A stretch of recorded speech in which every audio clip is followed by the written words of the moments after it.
Hi everybody, welcome to Excel course part 6। पिछले Excel part में हमने कंडीशनल फॉर्मेटिंग और डेटा वैलिडेशन के बारे में सीखा था।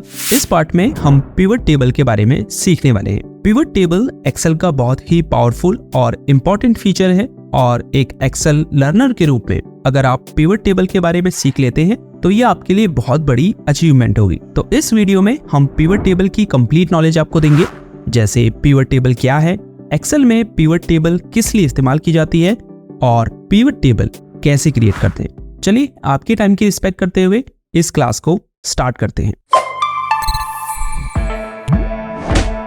पर इससे पहले कि वीडियो में आगे बढ़े, अगर आप एक्सेल में मास्टर बनना चाहते हैं तो इजी टेक क्लास को सब्सक्राइब जरूर करें। और हाँ, इससे पहले कि आप भूल जाएं, वीडियो को अभी लाइक कर दीजिए। पिवट टेबल कैसे क्रिएट करते हैं, इस पर जाने से पहले हमें यह समझना होगा कि पिवट टेबल है क्या और इसका इस्तेमाल हम किस कार्य के लिए करते हैं, यानी इसके यूजेस क्या हैं।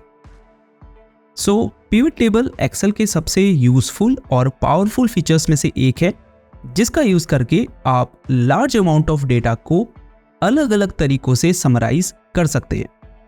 यहां पर डेटा को समराइज करने से मतलब है कि हम पिवट टेबल की मदद से लार्ज डेटा में से किसी स्पेसिफिक इंफॉर्मेशन को निकालकर डेटा के बारे में कुछ इंपॉर्टेंट सवालों के जवाब प्राप्त करते हैं। हालांकि आप ये भी कह सकते हैं कि एक ही डेटा सेट में से आप क्विकली डिफरेंट रिपोर्ट्स तैयार कर सकते हैं। फॉर एग्जांपल, जैसे हमारे पास ये सेल्स डेटा है।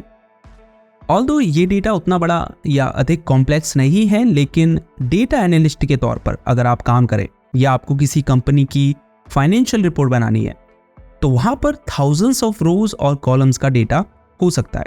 एनीवे, अब अगर मुझे इस सेल्स डेटा को समराइज करके ये रिपोर्ट बनानी है कि प्रत्येक सेल्स पर्सन ने टोटल कितने की सेल की है या प्रत्येक कैटेगरी के कितने प्रोडक्ट बिके हैं, कौन कौन से ब्रांड के प्रोडक्ट बिके हैं या सबसे अधिक सेल किस सेल्स पर्सन ने की है, ऐसे ही ना जाने कितने तरह के सवालों के आधार पर मुझे इस डेटा को समराइज करना पड़ सकता है और उसकी रिपोर्ट्स बनानी पड़ सकती है।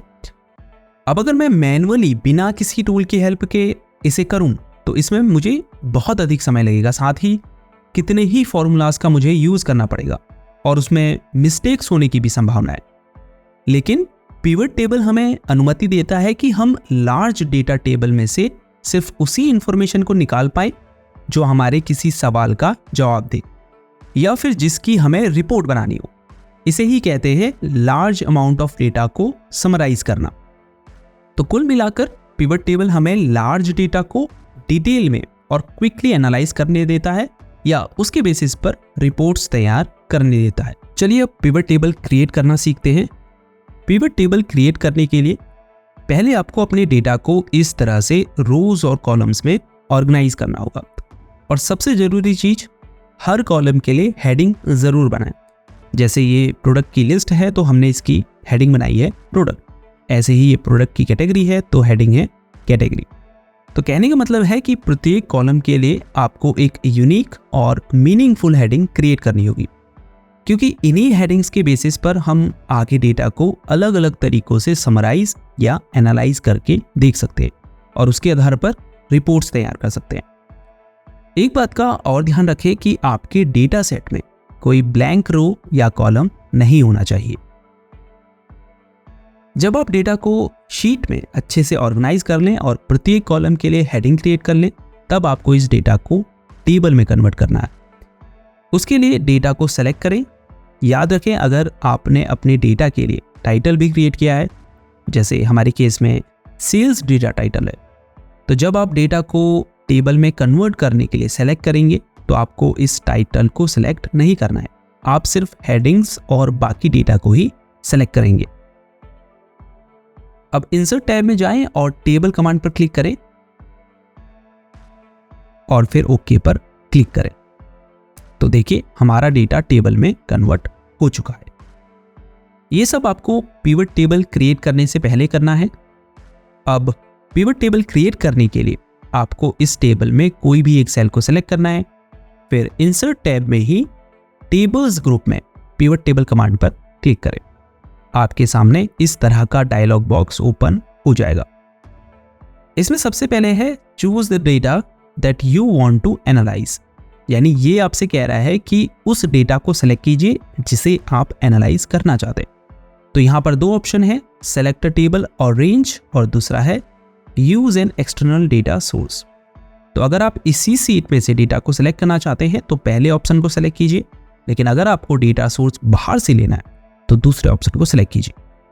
चूंकि हमारा डेटा सोर्स इसी सीट में है तो हम पहले ऑप्शन को ही सिलेक्ट रहने देंगे। हालांकि एक्सेल आपके डेटा को ऑटो सेलेक्ट कर लेता है, बस आपको ये चेक करना है कि आपकी पूरी टेबल या रेंज हाईलाइटेड है या नहीं। फिर इसी में नीचे दूसरा सेक्शन है, choose where you want the pivot table report to be placed, यानी सीट में आपको वो प्लेस चुनना है जहां पर आप पिवट टेबल रखना चाहते हैं। तो इसमें दो ऑप्शन है, न्यू वर्कशीट और एग्जिस्टिंग वर्कशीट। अगर आपको इसी सीट में पिवट टेबल रिपोर्ट देखनी है तो एग्जिस्टिंग वर्कशीट को सिलेक्ट करें और वो लोकेशन सिलेक्ट करें, फिर ओके पर क्लिक करें। चूंकि हम न्यू शीट में पिवट टेबल रिपोर्ट देखना चाहते हैं तो हम न्यू वर्कशीट ऑप्शन को सिलेक्ट करके ओके बटन पर क्लिक करेंगे। तो देखिए शीट 2 में ब्लैंक पिवट टेबल क्रिएट हो गई है और शीट 1 में वो डेटा है जिसके लिए हम पिवट टेबल रिपोर्ट क्रिएट करना चाहते हैं। यहां लिखा है to build a report choose fields from the pivot table field list, यानी डेटा को समराइज करके अगर आपको रिपोर्ट बनानी है तो पिवट टेबल फील्ड लिस्ट में से फील्ड्स को चुनें। तो ये राइट साइड में पिवट टेबल फील्ड लिस्ट है जिसमें ये सबसे ऊपर फील्ड्स सेक्शन है जिसमें ये फील्ड नेम आपको दिख रहे हैं। फील्ड नेम और कुछ नहीं, आपकी टेबल हेडिंग्स हैं, जैसे order ID, date, sales person, product and so on. ये एरिया सेक्शन है जहां पर फिल्टर्स, रोज, कॉलम्स और वैल्यूज एरिया दिए गए हैं। ऑल्दो अभी आपको बिल्कुल समझ में नहीं आ रहा होगा कि ये सब क्या है, बल्कि आप सोच रहे होंगे ये कैसी पिवट टेबल है।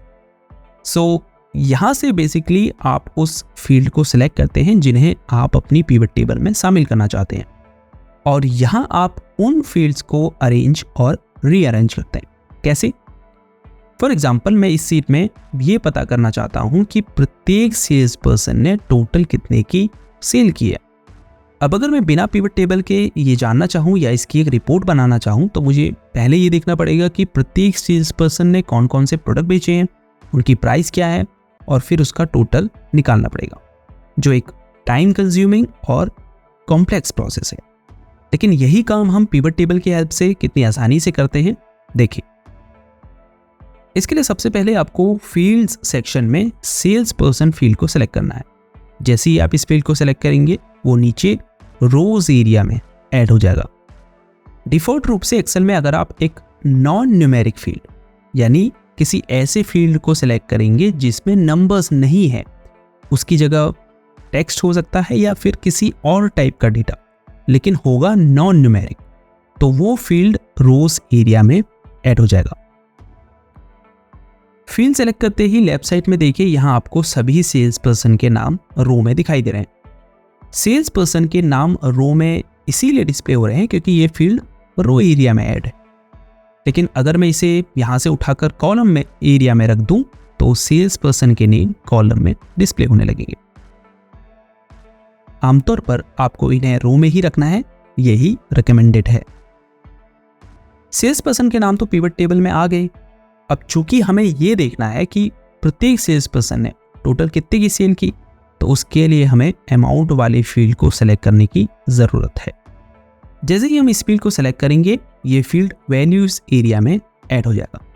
एक्सेल में बाय डिफ़ॉल्ट जिन भी फील्ड्स में न्यूमेरिकल डेटा यानी नंबर्स होंगे वह वैल्यूज एरिया में ऐड होगा। चूँकि अमाउंट वाले फील्ड में न्यूमेरिक डेटा है इसीलिए वह वैल्यूज एरिया में ऐड हुआ। हालांकि आप माउस से ड्रैग करके भी फील्ड्स को डिफरेंट एरिया में रख सकते हैं। ड्रैग कैसे करना है? आपको उस फील्ड के ऊपर माउस कर्सर को ले जाना है जिसे आप ड्रैग करना चाहते हैं, फिर लेफ्ट क्लिक करें और बटन को दबाए रखें। अब ड्रैग करके उस सेक्शन में ले जाएं जहां आप इसे रखना चाहते हैं और फिर माउस के बटन को छोड़ दें। अब यहाँ पिवट टेबल में देखिए हमें प्रत्येक सेल्स पर्सन का नाम और उसने टोटल कितने की सेल की है वो अमाउंट यहाँ शो हो रहा है और तो और ग्रैंड टोटल भी शो हो रहा है। तो सिर्फ कुछ सेकंड के अंदर ही हमें ये पता चल गया कि प्रत्येक सेल्स पर्सन या सेल्समैन ने टोटल कितने की सेल की है।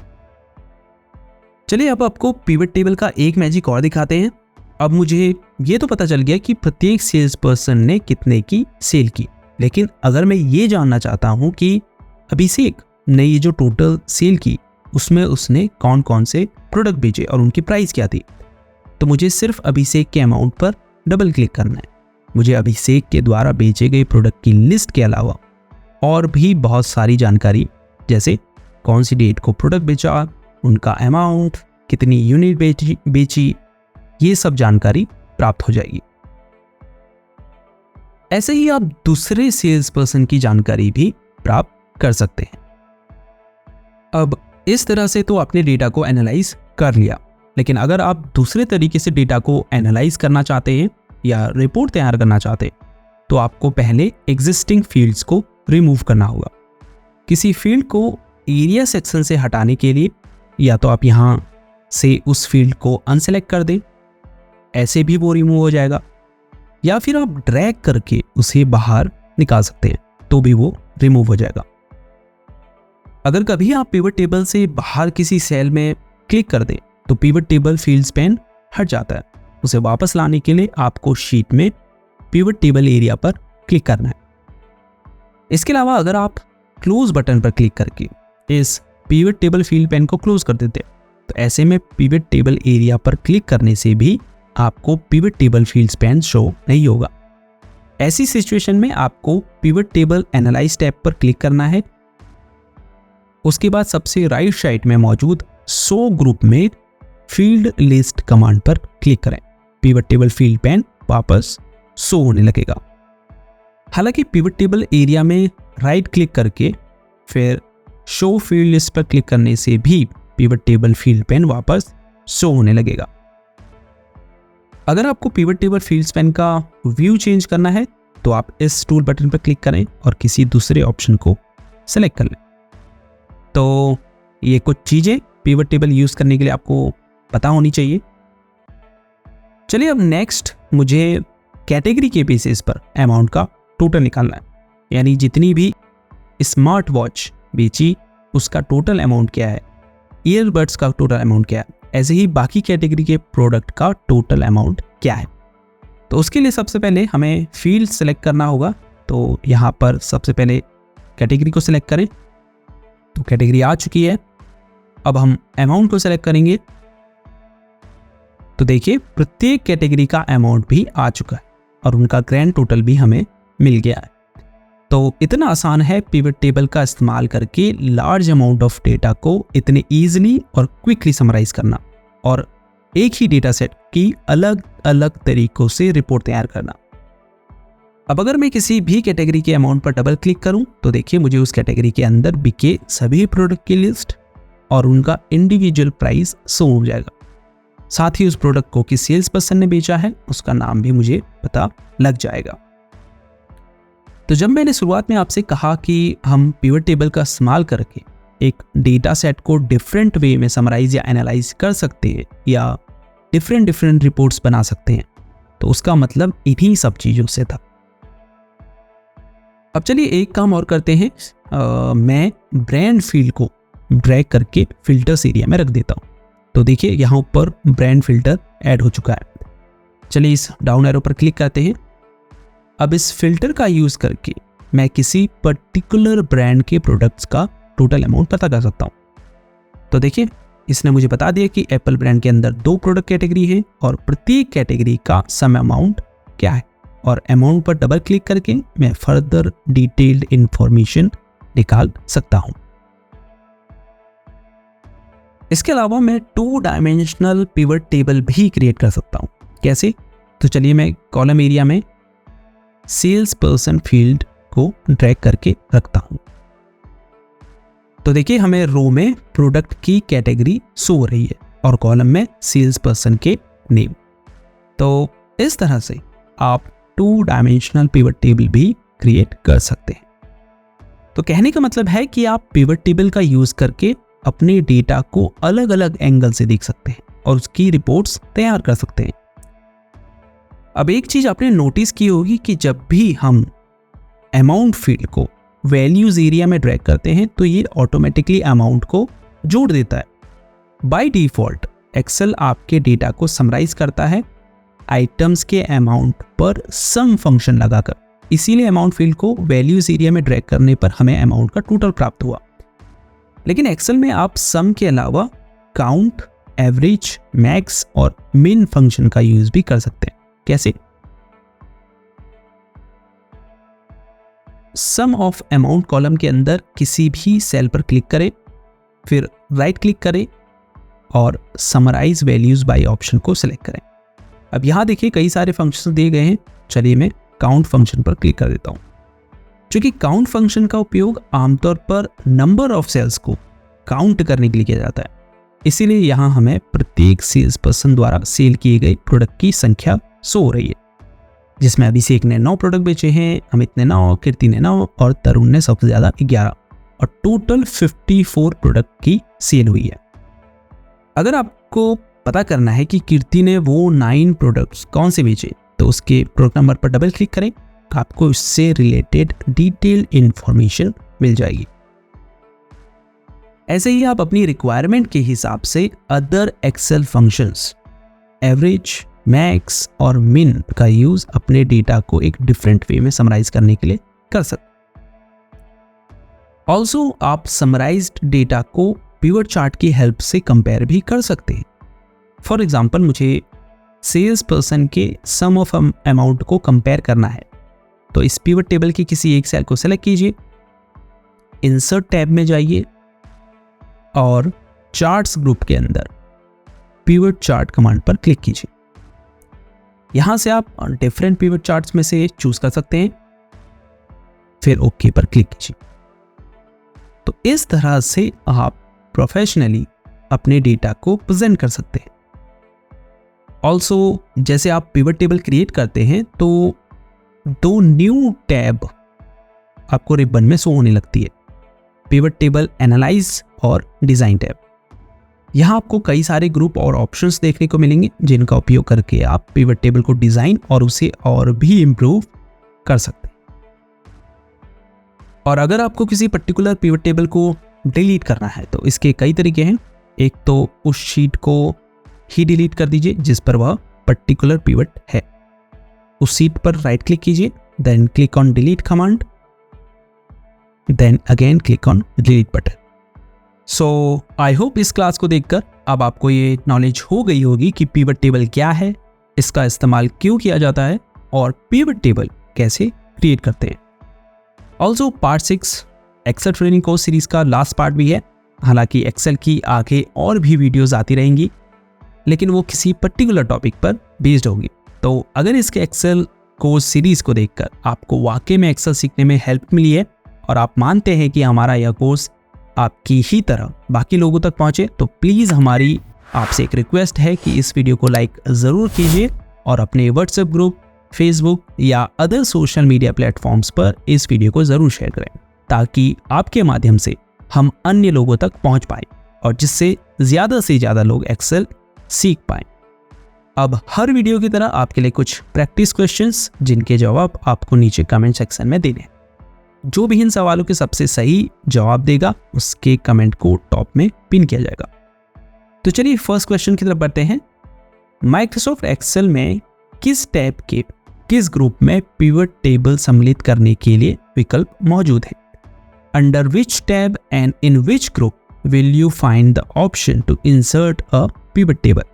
ऑप्शंस हैं A under the insert tab in the tables group, B under the insert tab in data tools group, C under the insert tab in charts group और D under the insert tab in editing group। Next question की तरफ बढ़ते हैं। Pivot table क्या है? What is a pivot table? A a table used to calculate financial pivot values, B a tool used to summarize data, C a table containing only black, gray and white formatting, D a table containing data that is organized horizontally। Next question की तरफ बढ़ते हैं। निम्नलिखित में से कौन सा area section pivot table fields में नहीं है? Which of the following area section is not in the pivot table fields? Options हैं A columns area, B rows area, C values area और D sorting area. Next question true or false है। Pivot table में field list हमारे source data की column heading होती है। The field list in a pivot table are the column headings of our source data. तो आपको बताना है कि ये सच है या झूठ। नेक्स्ट क्वेश्चन की तरफ बढ़ते हैं।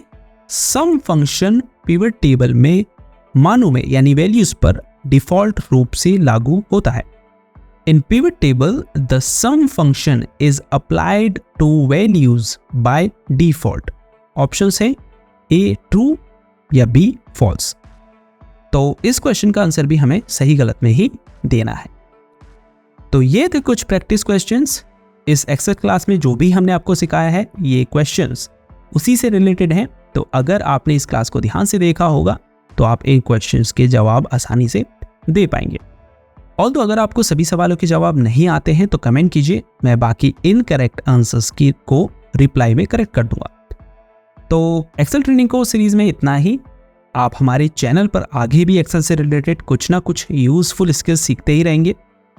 जाते जाते अगर आपने अभी तक इजी टेक क्लास को सब्सक्राइब नहीं किया है तो चैनल को अभी सब्सक्राइब कीजिए, क्योंकि इस चैनल पर हम आपके लिए कंप्यूटर से रिलेटेड तमाम कोर्सेज फ्री में लेकर आते रहेंगे। तो इस वीडियो में इतना ही। आपसे मिलते हैं किसी और कोर्स के साथ। तब तक के लिए गुड बाय।